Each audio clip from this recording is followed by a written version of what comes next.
தொட்டு செந்தூரம் கொஞ்சம் இட்டு செவ்வள்ளி பூவில் செய்த தேகமோ மலையோடு தோள்கள் வாங்கி மதையானி தேகம் வாங்கி பொலிவான தோற்றம் உண்டன் தோற்றமோ குற்றால சாரலுக்கும் கொடைக்கானல் தூரலுக்கும் இல்லாத சுகம் உந்தன் வார்த்தையோ நாடோடி மன்னனுக்கும் ராஜராஜ சோழனுக்கும் உண்டான வீரம் உண்டன் வீரமோ உன்னை முழுசாக முத்தமிட வேணும் உன்னை முழம் போட்டு அள்ளிக்கொள்ள வேணும் என் குல வாழையே இலை போடவா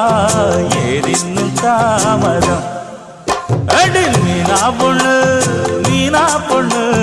மாசியில் போட்டா மாறா பொண்ணு